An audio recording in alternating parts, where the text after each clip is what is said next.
দেখছি। ঠিক আছে, সুলতানের আদেশের অন্যথা করি কিভাবে?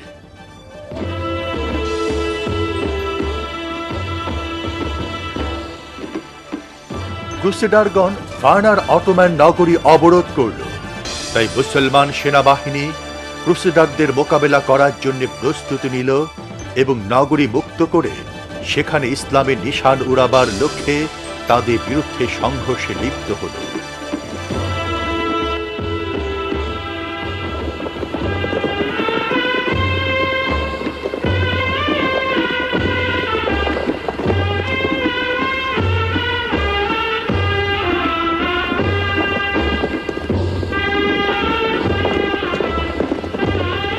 অনেক পথ পাড়ি দিয়ে অবশেষে দুই সেনাবাহিনী মুখোমুখি হল।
মুসলিম এবং ক্রুসেডারদের মধ্যে যুদ্ধ শুরু হলো এবং সমাপ্তি ঘটল ক্রুসেডারদের পরাজয়ের মধ্য দিয়ে।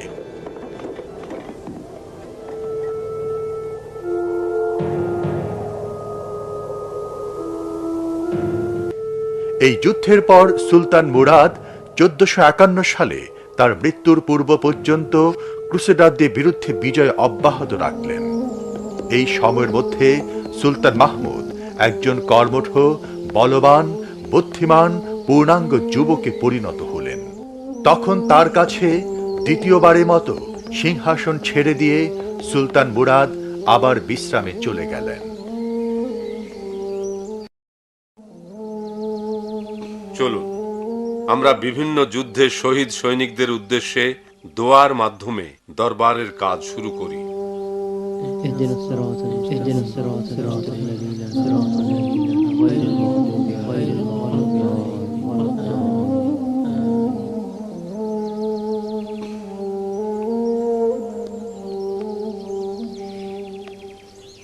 বন্ধুগণ, দীর্ঘদিন যাবৎ আপনারা আমার পিতার সুযোগ্য সহকারী হিসেবে কাজ করে আসছেন। আল্লাহর করুণা যেন হামেশাই আপনাদের উপর থাকে। আপনারাই হচ্ছেন উসমানীয় জাতির প্রকৃত ভিত্তি। বন্ধুগণ, আমরা এখানে একে অপরকে ভালোভাবে চিনি, নতুন করে পরিচয়ের কিছুই নাই। আমরা সবাই একত্রে সংগ্রাম করেই এ জাতির অভিভাবকত্ব লাভ করেছি। একইভাবে আমার পূর্বপুরুষগণ সংগ্রাম করেছেন। এখন সে দায়িত্ব এসে বর্তেছে আমাদের উপর। ইনশাআল্লাহ আমরা তার প্রতি গভীর বিশ্বাস এবং নিষ্কলুষ চরিত্রের জোরে সে দায়িত্ব পালন করে যাব। দীর্ঘদিন যাবৎ আমরা কেবল ক্রুসেডারদের বিরুদ্ধে আত্মরক্ষা করে আসছি, কিন্তু আর আমরা শত্রুদের আগ্রাসনের শিকার হয়ে থাকতে পারি না। বরং এখন আমাদের উচিত জ্ঞান ও মেধা দ্বারা তাদের চক্রান্তকে ব্যর্থ করে দেয়া এবং তাদের খামখেয়ালিপূর্ণ আক্রমণের শিকার হওয়ার আগেই পদক্ষেপ নেয়া। আমাদেরকে অবশ্যই এই জমিনের ন্যায় বিচার প্রতিষ্ঠা করার জন্য আরো কঠোর পরিশ্রম করতে হবে। আল্লাহ করুন তিনি আমাদের এই স্বপ্ন পূরণে সহায় হন। আমাদেরকে অবশ্যই ইসলামের মর্মকথা চারিদিকে ছড়িয়ে দেবার জন্য এবং এর প্রতিষ্ঠার জন্য দৃঢ় প্রতিজ্ঞ হতে হবে। মনে রাখবেন, বিজয় একমাত্র আল্লাহর পক্ষ থেকেই আসে।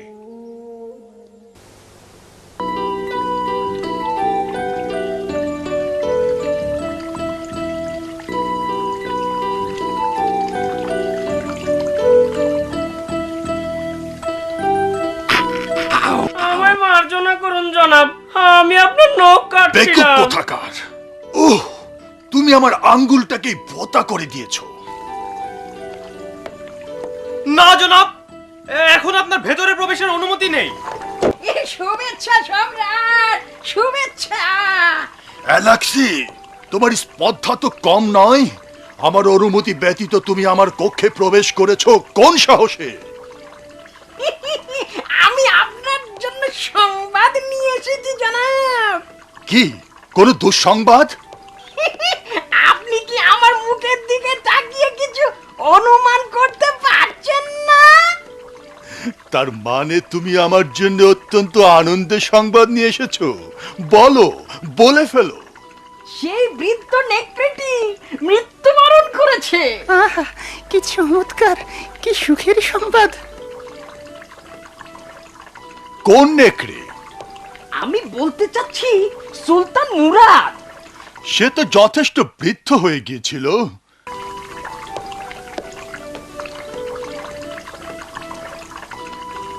তার পুত্র মাহমুদ কি সিংহাসনে আরোহণ করেছে? জি জনাব, করেছে। সে সম্ভবত এখন আর কচি খোকা নয়। তুমি যদি আমাকে ওর মৃত্যু সংবাদ এনে দিতে, তাহলে আমার আনন্দ আরো বহু গুণ বেড়ে যেত। মুরাদ তো এমনিতে বৃদ্ধ আর দুর্বল হয়ে পড়েছিল। আমার বিশ্বাস যে মাহমুদ এখন তাই করবে যা ঠিক এই বয়সে তার পিতা করেছিল। কিন্তু মাহমুদও তার বাহিনী নিয়ে পরাজিত হয়ে ফিরে যাবে। এই বয়সে সুলতান মুরাদ কি করেছিল? সে 50 দিন যাবৎ কনস্টান্টিনোপল অবরোধ করে রেখেছিল। আপনি স্বস্তি নিতে পারেন, মুরাদ এখন মৃত আর মাহমুদ সে তো অনভিজ্ঞ। বোধহয় সত্য বলেছ।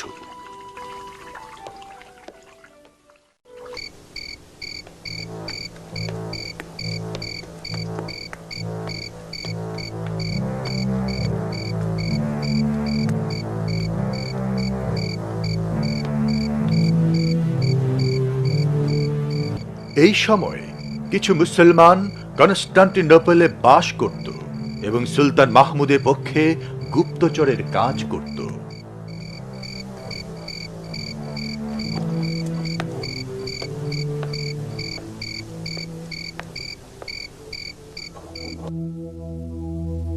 আসসালামু আলাইকুম।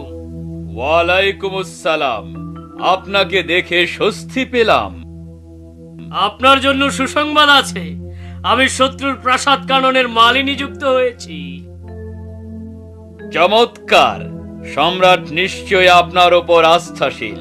ভালোই হলো, কনস্টান্টিন সম্রাট এমন একজনকে তার প্রাসাদ কাননের তত্ত্বাবধায়ক নিয়োগ করলেন যে নাকি একজন ওসমানীয় কর্মকর্তা। ভেনিসের সঙ্গে কনস্টান্টিনোপলের উষ্ণ সম্পর্ক রয়েছে। আমরা এখন এ বিষয়ে আলোচনা করছিলাম। দুটি বন্দরের মধ্যে খুব ঘন ঘন জাহাজ চলাচল করে। দলে দলে লোক সার্বিয়ার উদ্দেশ্যে দেশ ত্যাগ করছে এবং মূল্যবান উপঢৌকন বিনিময় করছে, কিন্তু এর কারণ আমরা আজও জানি না। কারণ স্পষ্ট, তারা আমাদের বিরুদ্ধে যুদ্ধ করার উদ্দেশ্যে ঐক্যবদ্ধ হচ্ছে। আমরা অবশ্যই আগামী শুক্রবার সুলতানের কাছে যাব। কিন্তু তার আগে আমাদেরকে আরো তথ্য সংগ্রহ করতে হবে। সুলাইমান, তুমি এ কাজের তত্ত্বাবধান করবে। জগন্নাথ পাশা, আপনি এখন এই সংবাদগুলো কিরূপে বিশ্লেষণ করবেন? হয় তারা আমাকে সুলতান হিসেবে বিবেচনায় নেয়নি, অথবা ভাবে আমি অনভিজ্ঞ একটি বালক মাত্র। আবার সুলাইমান এই মাত্র সংবাদ আনলো যে কনস্টান্টিনোপলবাসীরা আহার নিদ্রা বাদ দিয়ে নগরীর চারদিকে দেয়াল নির্মাণে ব্যস্ত। এই সকল সংবাদ থেকে আমি একটি উপসংহারে উপনীত হয়েছি যে ক্রুসেডাররা আমাদের বিরুদ্ধে যুদ্ধের প্রস্তুতি নিচ্ছে, তাই কনস্টান্টিনোপল শহরকে সুরক্ষিত করা হচ্ছে। সুলতান, কনস্টান্টিনোপল বাসীগণ বুদ্ধিহারা হয়ে গিয়েছে। তারা আপনার উপর আস্থা রাখতে পারছে না। খালিল পাশা, আমি দেখতে পাচ্ছি শেখ শামসুদ্দিন বাইরে দণ্ডায়মান। যাও, তাকে সসম্মানে ভেতরে নিয়ে এসো। জো হুকুম সুলতান। সুলাইমান, আপনার আরো কোনো সংবাদ আছে? কনস্টান্টিন সম্রাট সার্বীয় রাজার জনৈক আত্মীয়র কন্যাকে বিবাহ করতে যাচ্ছেন। অতএব দেখাই যাচ্ছে যে কনস্টান্টিন সার্বীয়দের সহায়তায় আত্মরক্ষা করতে চায়। আমি মনে করি তারা যুদ্ধের পরিকল্পনা করছে। আপনাদের কি ধারণা?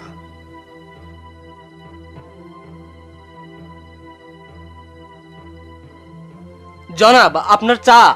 ধন্যবাদ বেশুমার। স্বাগতম, সুস্বাগতম শেখ শামসুদ্দিন, সুস্বাগতম। আপনি সুলতানের সবচেয়ে প্রিয় শিক্ষক। আপনাকে পেয়ে আমরা সত্যিই গর্বিত। আপনার কথায় তোষামদির গন্ধ পাচ্ছি। না না না না, তা বলবেন না। সুলতান আপনাকে পেয়ে সত্যি সত্যিই গর্বিত। আল্লাহ তার ভালো করুন। আপনি বসুন। তিনি কেমন আছেন? দিনকাল কেমন চলছে? আলহামদুলিল্লাহ ভালো। আপনি সারা দেশ ঘুরে ঘুরে বেড়ান, লোকজনের মনোভাব কিছু বুঝতে পারেন? গোপন করব না, লোকজনের মনোভাব সন্তোষজনক নয়। কারার গোত্রের সেনাবাহিনী দক্ষিণ সীমান্তের দিকে অগ্রসর হচ্ছে।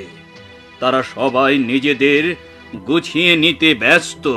লজ্জার বিষয়, যেই মুহূর্তে কারামানরা একত্রিত হচ্ছে সেই মুহূর্তে আমরা নিজেদেরকে গুটিয়ে রাখছি, প্রকৃত অবস্থা কাউকে জানতেও দিচ্ছি না।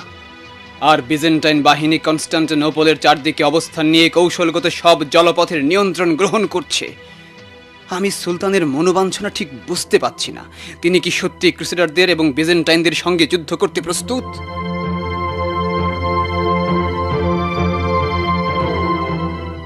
পাশা, আপনাকে অবশ্যই বুঝতে হবে যে এই দুর্যোগময় পরিস্থিতি সৃষ্টির মূল ব্যক্তি হচ্ছে কনস্টান্টাইন সম্রাট এবং তার চক্রান্ত। যথার্থ বলেছেন সুলতান। সুলতান, একজন দূত এসেছে, সম্ভবত কনস্টাইন দূত। কনস্টান্টিনোপলের দূত দরবারে আসছেন।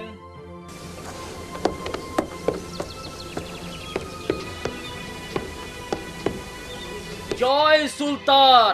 উঠুন উঠুন, আমি জানি বিদ্রোহী আঙ্কোলারাকে বন্দী করতে আপনাকে যে অর্থ দেয়া হয়, আপনি সে বিষয়ে কথা বলতে এসেছেন। আমার পিতার মৃত্যুর পর প্রদত্ত অর্থের পরিমাণ হঠাৎ করেই ৩০০,০০০ স্বর্ণমুদ্রায় বর্ধিত করা হয়েছে। আমি এতে খুবই অসন্তুষ্ট হয়েছি। মনে হয় যেন অ্যাঙ্কোলারা যত বৃদ্ধ হবে তার মূল্যও তত বেড়ে যাবে। আমরা এই প্রস্তাব পুনর্বিবেচনা করব। এবার আপনি যেতে পারেন।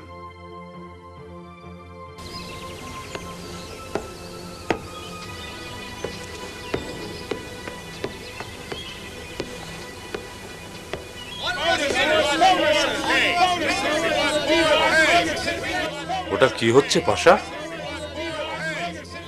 আমি দেখছি সুলতান। এরা শ্রমিক, তারা কিছু অর্থ চাচ্ছে।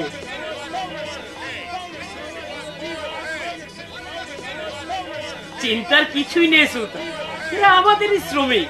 এরা চাচ্ছে আপনার সিংহাসন আরোহণের দিন একটি অভিষেক অনুষ্ঠান পালন করতে, আর তাদের কিছু দাবিও আছে। তো অর্থ চাওয়ার কি এটাই পথ? অবিলম্বে তাদের সরে যেতে বলো। চিৎকার করবেন না, শান্ত হন। সুলতান আপনাদের আচরণে ক্ষুব্ধ হয়েছেন। এ সমাবেশ আপনারা ভেঙে দিন।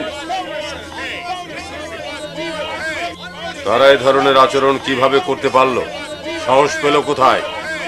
তারা নাছুর বান্দা সুলতান।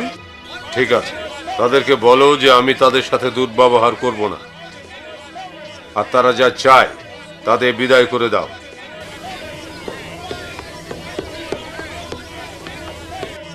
আপনি কি ব্যাপারটা আগে দেখেননি যে তারা রাজ্যের বিভিন্ন স্থান থেকে এসে এখানে গোলযোগের সৃষ্টি করছে?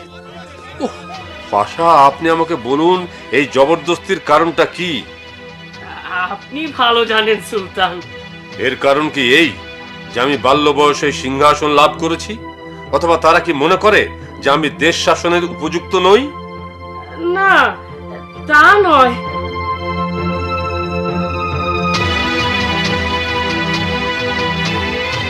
তাহলে বলুন, আমরা কি করে এই হাঙ্গামা শান্ত করতে পারি? আমার মনে হয় সমস্যাগুলিকে ধারাবাহিকভাবে সমাধান করা উচিত। তাদের দাবির গুরুত্ব অনুযায়ী দাবিদারদের সঙ্গে আপনি একে একে আলোচনা করতে পারেন। তাহলে তা আলোচনা করেই আমার হায়াত শেষ হয়ে যাবে?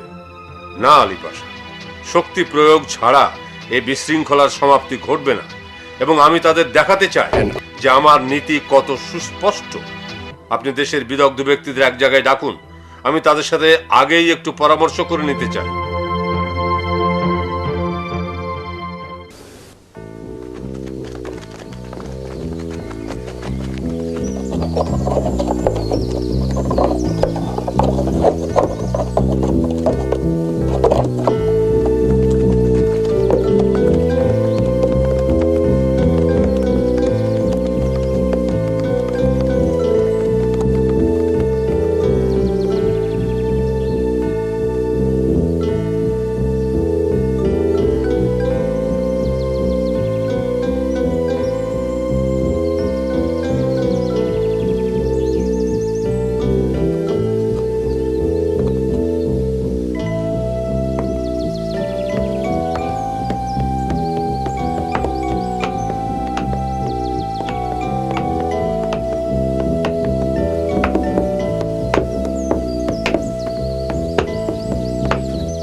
কারামান গোত্র থেকে আমাদের দূত ফিরে এসেছে সম্রাট। আমাদের সংবাদে তারা কি প্রতিক্রিয়া দেখালো? কারামান যদিও আপনার কথা শুনেছে, তবুও তাদের সিদ্ধান্ত অটোমান আক্রমণ করা। তাদের কথা সুলতান মাহমুদ উত্তেজনা পথকে প্রশস্ত করেছে। তুমি কি আমাদের প্রতিবেশী রাষ্ট্রে এ সংবাদ পাঠিয়েছ? না জনাব। তাহলে অনতিবিলম্বেই পাঠাও এবং তাতে উল্লেখ করো যে কারামান সব সময় আমাদের বিরুদ্ধে বিদ্রোহ করে আসছে এবং তা আমাদের অভ্যন্তরে ছড়িয়ে দিতে তৎপর। যথা আজ্ঞা সম্রাট। আপনারা সবাই জানেন যে রাজ্যের প্রতিটি নাগরিকের জীবন ও সম্পদ রক্ষার গুরুদায়িত্ব আমাদের কাঁধে।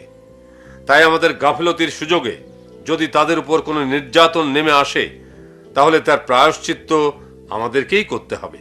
বিজেন্টাইনদের উপর আমাদের এখনো আস্থা আছে, কিন্তু ইতিহাস সাক্ষ্য দেয় যে আমাদের বিরুদ্ধে তাদের সংগ্রাম কোনো দিনই ক্ষান্ত হয়নি।